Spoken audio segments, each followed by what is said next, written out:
Olá, mulheres. Aqui quem fala é Viviane Martinello, do Esposas que Oram. Estamos unidas estudando o livro Como Ter o Coração de Maria no Mundo de Marta, da Joana Weaver, da editora CPAD. Hoje nós estamos entrando no áudio 22, Quando o Amor de Deus Tarda. O senso comum declara que Jesus deveria desprender-se de tudo o que estava fazendo e viajar imediatamente para Betânia, ao saber da enfermidade de Lázaro. Em vez disso, quando as más notícias chegaram, ele ficou ainda 2 dias no lugar onde estava, João 11:6. Em retrospecto, podemos ver os propósitos de Deus nessa demora. Afinal, temos o relato do Evangelho. Sabemos que tudo acabou bem. Mas o que Maria e Marta pensaram naquele momento? O que pensaram os discípulos? E o que acontece com a minha vida e com a sua? O que fazemos quando Deus não age ou se move do modo como pensamos que Ele deveria? Se estivermos prestando atenção a esses momentos, podemos entender melhor a segunda lição que a história de Lázaro tem a nos ensinar. O amor de Deus às vezes tarda para o nosso bem e para a sua glória. Como seres humanos, temos a tendência de esperar motivos racionais para tudo. Os judeus dos tempos de Jesus estavam especialmente interessados nos porquês e paraquês da vida. Por essa razão, quando encontraram um cego de nascença, os discípulos queriam saber imediatamente o que havia de errado.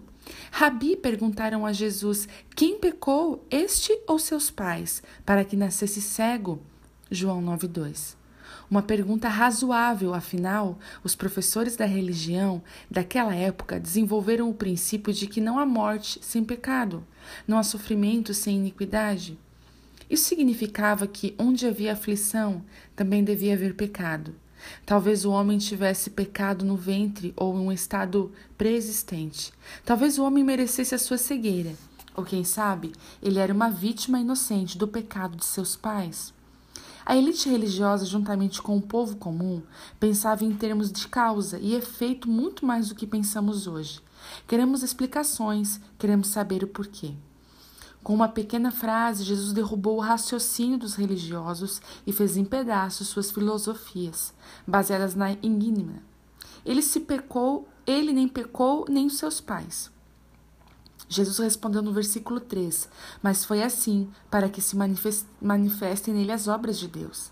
Que esperança deve ter brotado no coração do homem cego quando ouviu Jesus falar essas palavras. Não era culpa dele. Ele não era vítima de pais iníquos ou de um karma ruim. Deus tinha um plano.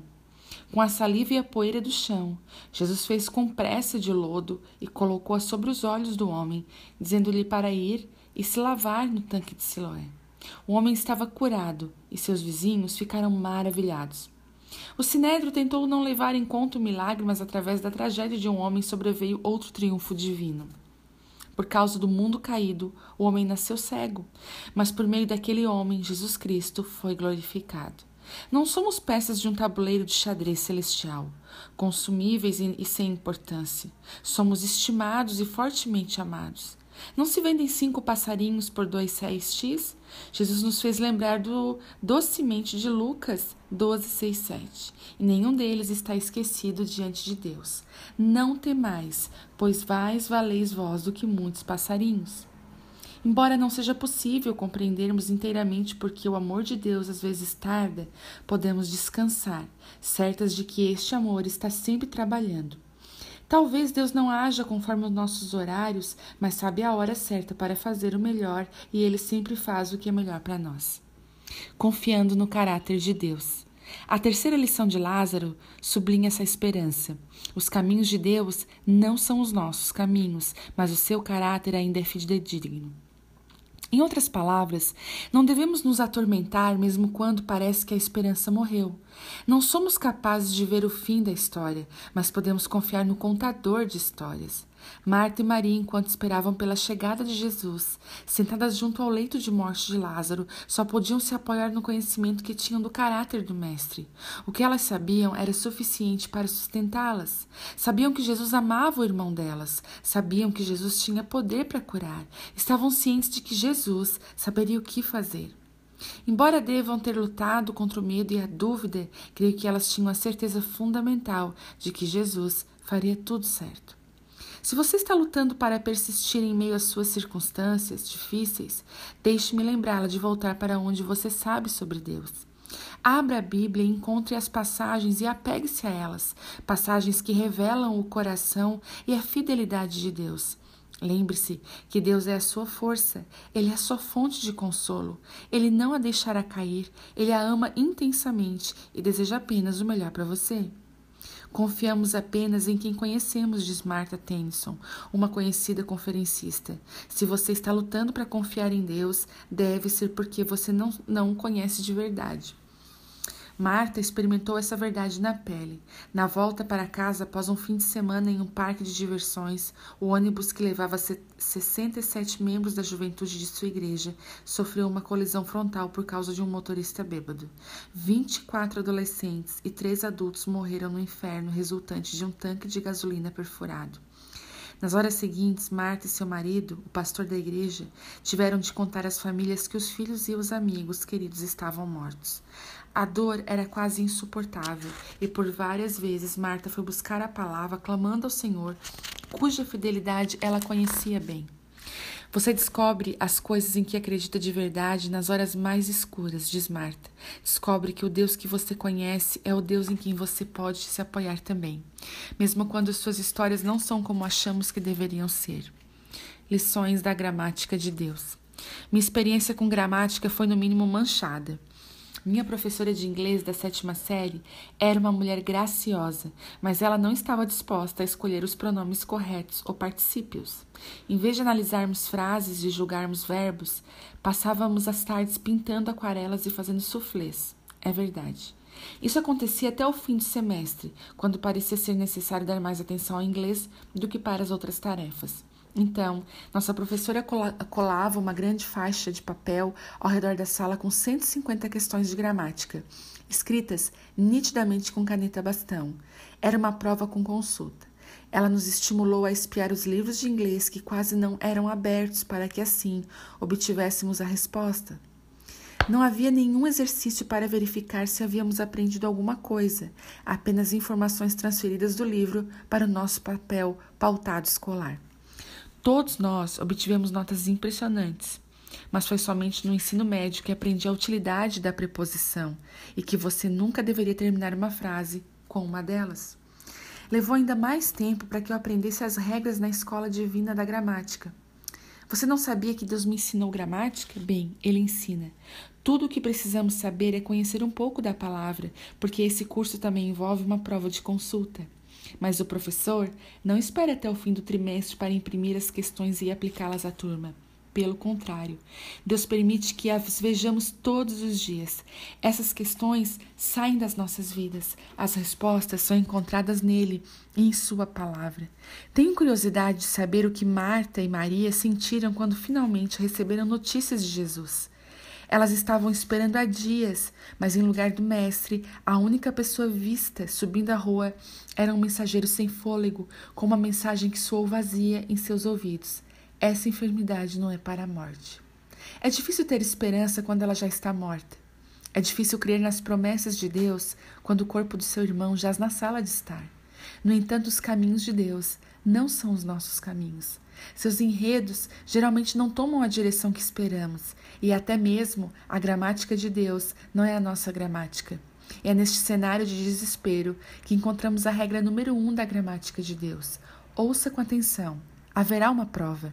Regra número 1 da gramática divina. Nunca coloque um ponto final onde Deus coloca uma vírgula. Com bastante frequência, de acordo com Ray, interpretamos a demora de Deus como uma negativa, mas a história de Lázaro nos diz que a demora em responder não é sinal da indiferença de Deus ou de que não está ouvindo, é um sinal do seu amor. A demora vai nos ajudar, vai nos tornar mais fortes. Jesus poderia ter dito uma palavra e Lázaro ficaria bem. Ele fez isso pelo criado do centurião romano, Mateus 8, 5, 13. Também agiu assim no caso da filha da mulher sirofenícia, Marcos 7, 24. Mesmo sem estar presente fisicamente, Jesus curou com apenas uma palavra. Ele poderia ter feito isso com Lázaro, como bem sabiam Maria e Marta. Mas os caminhos de Deus não são os nossos caminhos e o seu tempo raramente coincide com o nosso. Embora Deus nunca esteja atrasado, acho que dificilmente está adiantado. E é por essa razão que devemos confiar em seu tempo, bem como em seu caráter. Winans escreve em seu livro: a fé tem a ver com o modo como você vive no interim, como toma decisões quando não tem certeza sobre qual é a decisão seguinte. O que fazer em relação a si mesmo entre a última vez que você ouviu a Deus e a seguinte é o desafio contínuo de uma vida de fé. 4 dias de espera tornaram Jesus atrasado para a cura, mas pontual para a ressurreição. Então nunca coloque um ponto final onde Deus coloca uma vírgula. Justamente quando você pensa que a frase terminou, a coisa mais importante ainda está por vir. Simão Pedro aprendeu a segunda regra da gramática divina de um modo difícil. O discípulo que não pensava antes de falar tinha boas intenções, mas no momento em que Jesus o repreendeu, ele entendeu a mensagem em alto e bom som. Regra número 2 da gramática divina: nunca coloque uma vírgula onde Deus coloca um ponto final. Em cada um dos evangelhos encontramos a menção de Jesus sobre sua morte. Em Mateus 16, 21, a Bíblia diz que começou Jesus a mostrar aos seus discípulos que convinha ir a Jerusalém e padecer muito dos anciões e dos principais sacerdotes e escribas e ser morto e ressuscitar ao 3º dia. Mas Pedro não deu ouvidos. Ele chamou o mestre à parte e começou a censurá-lo. Senhor, tem compaixão de ti. De modo nenhum te acontecerá isso, disse ele no versículo 22. Provavelmente Pedro pensou que estava sendo corajoso, protegendo e corrigindo o Senhor. Ele deve ter se sentido muito bem, até Jesus censurar sua repreensão. Para trás de mim, Satanás, que me serves de escândalo, porque não compreendes as coisas que são de Deus, mas só as que são dos homens, disse Jesus a Pedro no versículo 23. Ai, não é todo dia que o Filho de Deus o chama de Satanás, e quando faz, isso deve doer. Se você estiver tentando colocar uma vírgula onde Deus pretende colocar um ponto final, não se surpreenda quando Jesus estourar suas lindas bolhas de sabão. Porque quando você tenta dar vida a alguma coisa para a qual Deus planeja um fim, você se torna um escândalo para Cristo. Há momentos na vida em que Deus escreve o fim do capítulo, quando nos pede para dizer adeus a algo ou a alguém muito importante para nós. Pode ser ao esposo, à esposa, ao pai, à mãe, ao amigo, à amiga. Pode ser a um trabalho que amamos, a uma cidade que gostamos, a um preconceito ou a uma suposição que sempre pensamos ser verdadeira. Finais, de certo modo, são inevitáveis. A morte, negócios mal-sucedidos e muros de tijolos sempre vão nos desapontar. E quando esses finais surgem, podemos combatê-los como Pedro, que aconselhou a Jesus, ou podemos aceitá-los como Jesus aceitou, porque vinham das mãos do Pai. Laura Becker narra esses momentos de um modo maravilhoso. Meu filho, tenho uma mensagem para você hoje. Deixe-me sussurrá-la aos seus ouvidos, pois podem vestir de glória quaisquer nuvens negras que se levantem e aplanar os lugares acidentados sobre os quais você tenha que pisar. É curta, como apenas 5 palavras, mas permita que elas penetrem no íntimo da sua alma. Use-as como um travesseiro para descansar sua cabeça cansada. Esse negócio provém de mim. Naturalmente, essas palavras nos levam de novo a uma verdade fundamental por trás das lições de gramática divina. O Pai sabe o que é melhor. Seus pontos finais não são os nossos. Suas vírgulas podem não ser as nossas. Seus caminhos podem não ser os nossos caminhos, mas Deus é aquele que está contando a história. Podemos confiar que Ele vai guiar a narrativa na direção certa. Podemos crer que realmente tudo vai dar certo. E é a verdadeira fé que nos conduz à próxima lição ensinada por Lázaro. Em nome de Jesus.